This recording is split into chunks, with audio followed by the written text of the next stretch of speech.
J'espère que tout va bien pour vous. Je vous propose donc du développement personnel. Et voilà, je reviens sur le développement personnel, c'est important. Alors nous avons dans ce tas-là, sur ce tas-là plus important, les mémoires karmiques. Au centre, les liens karmiques. Et là, sur ma droite, tas beaucoup moins important, les vies antérieures. Voilà, alors c'est parti.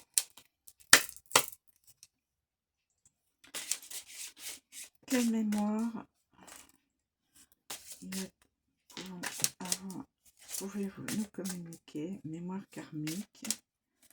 S'il vous plaît, quelle est la mémoire karmique qui serait reliée à certaines personnes? S'il vous plaît, quelle est la mémoire karmique?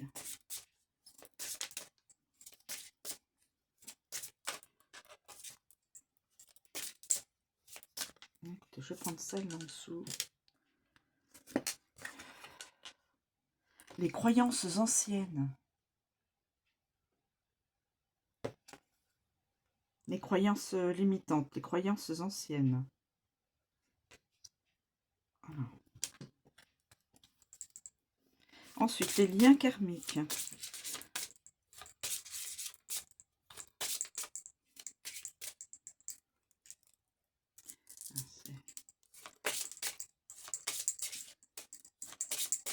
Alors, les liens karmiques. Un lien karmique. Karmique. Eh bien, on va en prendre un en dessous. Couple sacré, flamme jumelle. Donc ça, c'est un autre...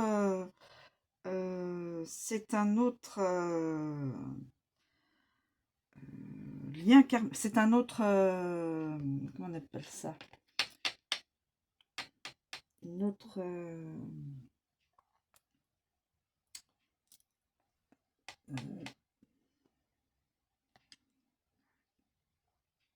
le karmique, le karma, c'est un autre karma. Donc, les flammes jumelles. Couple sacré. C'est d'autres personnes, ça, qui sont... Certaines personnes sont liées à celle-ci, d'autres sont liées à celle-ci, et là, c'est les vies antérieures. D'autres personnes sont liées à une vie antérieure.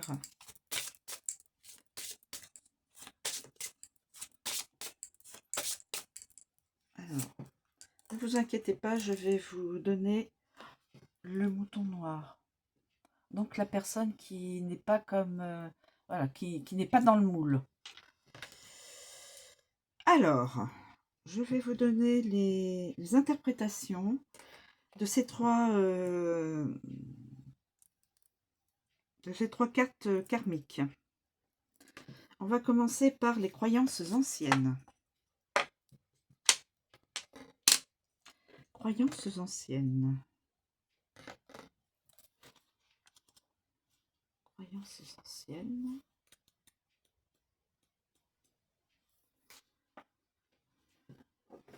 Les croyances anciennes. Les croyances peuvent être à la fois une porte ouverte à la foi et à un enfermement.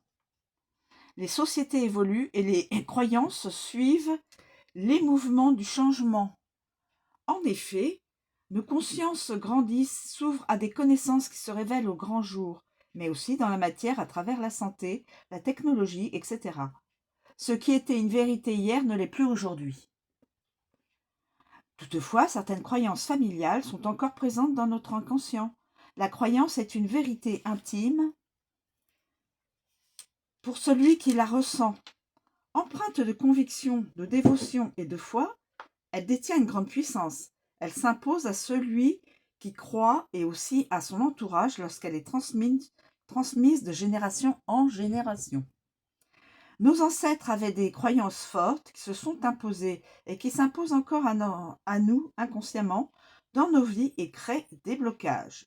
Cela peut être la croyance qu'il ne faut pas avoir d'enfant avant le mariage, difficulté à avoir un enfant si le couple n'est pas marié, que la famille sera toujours pauvre, abondance bloquée, qu'il faut travailler dur pour gagner de l'argent, avoir tendance au burn-out car on ne respecte pas ses limites, que certaines actions sont mauvaises, ressentir de la culpabilité, ou que les affaires de famille doivent rester secrètes, pacte de silence et vibration de trahison.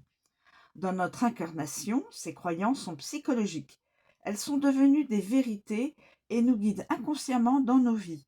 Leur source peut être religieuse, sociologique ou philosophique, mais leur sphère est principalement familiale. Message des maîtres karma. La foi n'est pas une croyance, mais un abandon au divin. La foi vient du cœur, la croyance vient de la tête. Nous croyons quelque chose qui est bien ou qui est mal. Tu portes les croyances de tes ancêtres. Aujourd'hui, après avoir traversé tes lignées ascendantes, elles t'enferment dans des pensées et des vérités qui souvent n'appartiennent qu'à celui qui les a proclamées.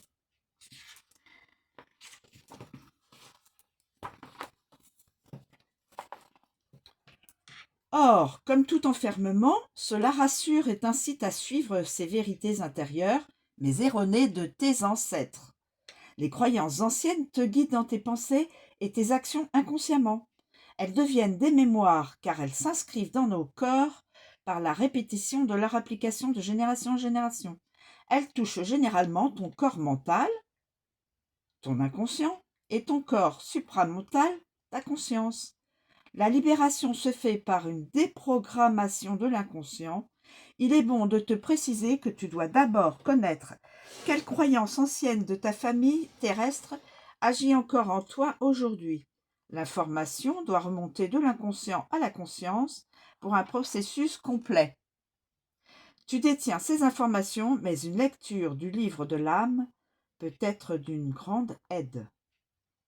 Voilà pour une ou plusieurs personnes qui regardent la vidéo. Ça peut peut-être leur parler. Si ça leur parle, cette mémoire karmique les relie. Voilà. Il faut que ça résonne en vous, hein, mes amis. Ensuite, couple sacré. C'est un autre karma. Hein. Couple sacré.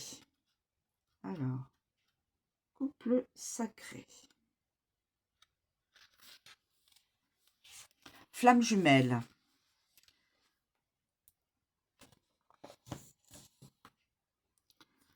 Le couple sacré, ou flamme jumelle, pour employer un terme néo-spirituel, est une conception très lointaine. En effet, nous reprenons les choses avant le néo-spiritualisme. Le couple sacré est né de la relation de Shiva et de Shakti, bien avant Jésus et Marie-Madeleine. C'est une représentation divine du couple intérieur. Nous parlons de couple divin ou de couple sacré, union du masculin sacré et du féminin sacré. Aujourd'hui, les termes employés sont flammes jumelles. La première trace écrite sur les flammes jumelles remonte à Platon. Le banquet est un texte qui parle du grand amour, de complétude. Les écrits qui parlent d'âmes jumelles, de flammes jumelles, quel que soit le nom qu'on leur donne, sont nombreux.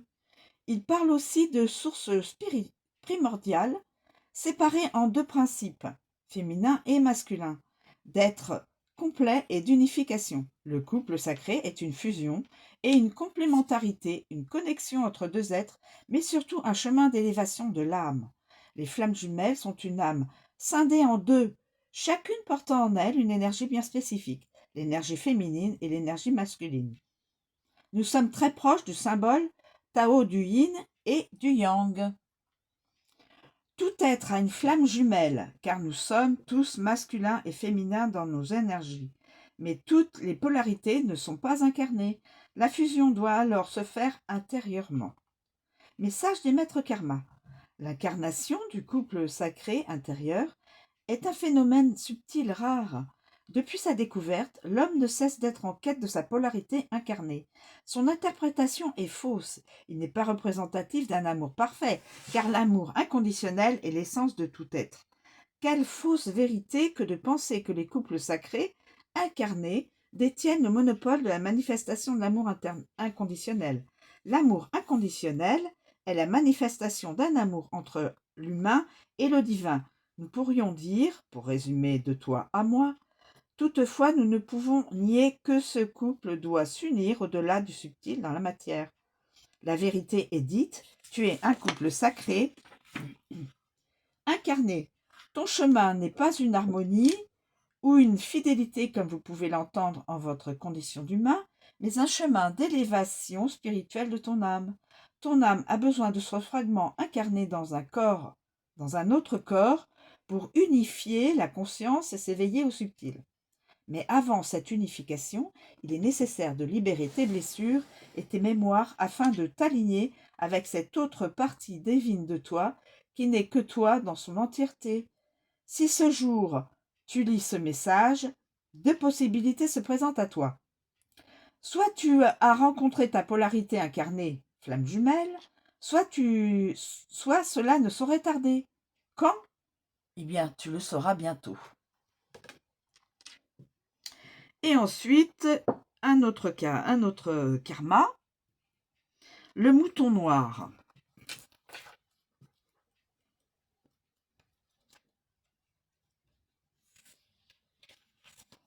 Le mouton noir. Cette expression de mouton noir a très longtemps été mal interprétée. Lorsqu'une personne était qualifiée de mouton noir, cela signifiait que c'était une âme noire, comprendre négative, car elle ne s'alignait pas avec la famille et ses valeurs. Elle était différente, solitaire et surtout ouverte à ses capacités extrasensorielles. Cela pouvait représenter le diable au sein de la famille. Mais aujourd'hui, le vrai sens de cette expression, a été rétabli. Le mouton noir est le membre de la famille chargé de la libération de ce karma familial écrasé de mémoire. Le mouton noir est investi de la mission de libérer les lignées transgénérationnelles, les lignées maternelles et paternelles. C'est un rôle bien difficile et lourd pour celui ou celle dont l'âme a choisi ce chemin pour cette incarnation, pour deux raisons.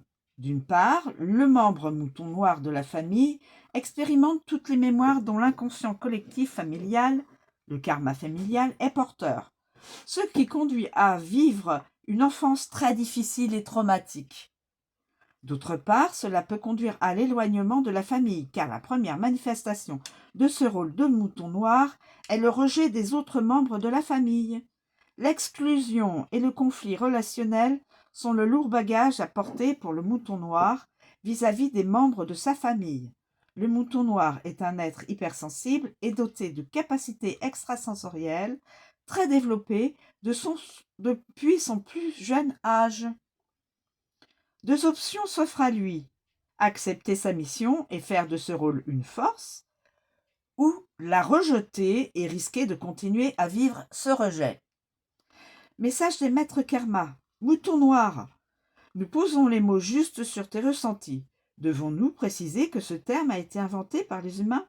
Une manière de qualifier une personne de noire, car elle ne suit pas le troupeau des moutons blancs représentant ta famille terrestre.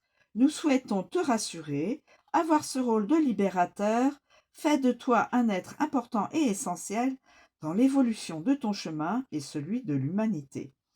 En libérant ta famille, tu libères le monde des charges énergétiques liées au karma familial. C'est un rôle difficile, mais sache que tes guides sont là pour t'accompagner dans cette libération. Fais appel à leur sagesse et leur guidance pour marcher près de toi et obtenir les informations nécessaires à cette libération. Voilà, donc trois formes de karma, de vie karmique. Alors, nous avons la mémoire transgénérationnelle, le lien karmique avec une autre personne qui est son double, la flamme jumelle, et là, le mouton noir qui a subi dans sa prime jeunesse, tout jeune, un rejet peut-être de la part de la famille et qui en fin de compte, devrait lui faire comprendre qu'il a une mission bien spécifique pour sauver, entre guillemets, sa lignée, sa famille. Voilà. Je vous remercie de me suivre. Je vous souhaite une très bonne journée. Je vous dis à bientôt.